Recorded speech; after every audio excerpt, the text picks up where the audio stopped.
जी प्रियांशु, जैसा कि मुख्यमंत्री विष्णुदेव साय जो है रवाना हो चुके हैं जगदलपुर के लिए, तो क्या कुछ उन्होंने संदेश दिया नक्सलियों के आत्मसमर्पण पर?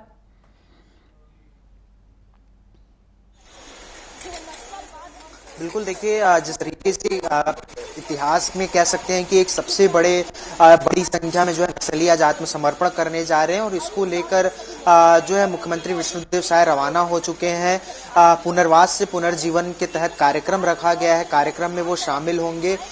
डिप्टी सीएम विजय शर्मा भी मौजूद रहेंगे, अरुण साव मौजूद रहेंगे और जो है मुख्यमंत्री विष्णुदेव साय के सामने जो नक्सली हैं तकरीबन 200 की संख्या में है, वो आज आत्मसमर्पण करने वाले हैं। इसको लेकर मुख्यमंत्री विष्णुदेव साय ने कहा है कि पूरे देश के लिए आज ऐतिहासिक दिन बनने जा रहा है। छत्तीसगढ़ के लिए नहीं बल्कि पूरे देश के लिए गौरव का विषय है कि जो नक्सली एक समय में जो है बंदूक लेकर लोगों को डराने का काम करते थे या फिर जो हिंसा का सहारा लेकर हिंसा के मार्ग पर चल रहे थे जंगलों में, वो आज जो है शांति का मार्ग अपनाकर मुख्य धारा में वापस आना चाहते हैं। तो कहीं ना कहीं सरकार की बड़ी उपलब्धि है और जो नक्सली मुख्यधारा में आएंगे उनको बेहतर पुनर्वास नीति दी जाएगी, बेहतर शिक्षा, बेहतर स्वास्थ्य, सड़क जैसे मूलभूत सुविधाएं दी जाएंगी, जिससे जो है वो मुख्यधारा में रहकर एक आम व्यक्ति के जीवन के तौर पर जो है काम कर सकते हैं। तो इस तरीके से जो सरकार ने जो पुनर्वास नीति बनाई, पुनर्वास नीति का जो क्रियान्वयन किया नक्सलियों के बीच, उसका प्रभाव काफी सकारात्मक रहा, जिसके कारण आज बड़ी संख्या में नक्सली जो है समर्पण को तैयार हो रहे हैं। और कहीं ना कहीं सरकार ने जो पॉलिसी तैयार की थी नक्सलियों के लिए, जिसमें जो तमाम व्यवस्थाएं थी, चाहे वो सामाजिक जीवन को लेकर हो, उनकी अर्थव्यवस्था को लेकर हो,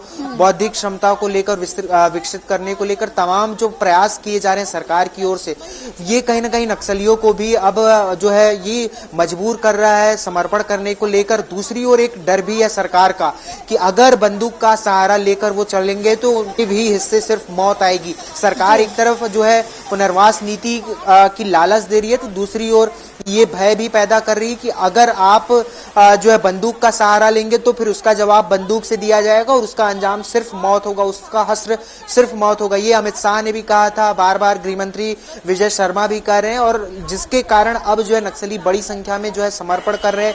इससे पहले भी हमने देखा कि गढ़चिरौली के महाराष्ट्र में सोनू ने जो है समर्पण किया था मुख्यमंत्री महाराष्ट्र के देवेंद्र फडणवीस के सामने, और आज बड़ी संख्या में जो है छत्तीसगढ़ में भी जो है नक्सली जो है समर्पण करने वाले हैं। तो बड़ा दिन है छत्तीसगढ़ के लिए, कह सकते हैं छत्तीसगढ़ के साथ साथ पूरे देश के लिए, क्योंकि जो सपना देखा जा रहा था बस्तर को नक्सल मुक्त करने का, क्योंकि छत्तीसगढ़ के माथे पर जो है नक्सलवाद का जो कलंक लगा हुआ है उसको मिटाने के लिए मार्च 2026 की समय सीमा तय की गई है और इस समय सीमा पर नक्सलवाद को खत्म करना बेहद जरूरी है। सरकार के लिए बड़ी चुनौती भी है।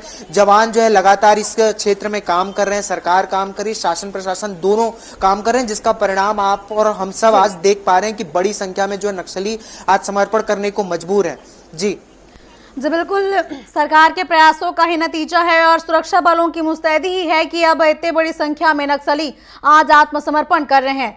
फिलहाल जैसा कि और कौन कौन से कार्यक्रम होने वाले हैं प्रियांशु इसको लेकर? ये कार्यक्रम जगदलपुर में होंगे। देखिए, पुनर्वास से पुनर्जीवन के तहत कार्यक्रम होंगे, उसके बाद मुख्यमंत्री प्रेस वार्ता को भी संबोधित करेंगे और तमाम चीजें जो पुनर्वास नीति के तहत जो नियम बनाए गए हैं उसको भी दोबारा रिपीट करेंगे। एक बार फिर वो आह्वान करेंगे नक्सलियों से कि जो भी नक्सली अभी वर्तमान में बंदूक लेकर चल रहे हैं वह भी आत्मसमर्पण कर मुख्यधारा में आकर शामिल हो जाइए, क्योंकि ये जो बड़ी सबक है नक्सलियों के लिए कि उनके साथी अब मुख्यधारा में आ रहे हैं, तो कहीं ना कहीं उनका भी हृदय परिवर्तन होगा और उसके बाद वो मुख्यधारा में आकर बेहतर जीवन व्यतीत कर सकते हैं। ये एक मैसेज देने की कोशिश सरकार अब कर रही है। जी बिल्कुल, जो है नक्सलियों को मुख्य धारा से जोड़कर एक बेहतर जीवन देने के लिए सरकार लगातार प्रयास कर रही है। फिलहाल तमाम जानकारियों के लिए आपका धन्यवाद प्रियांशु।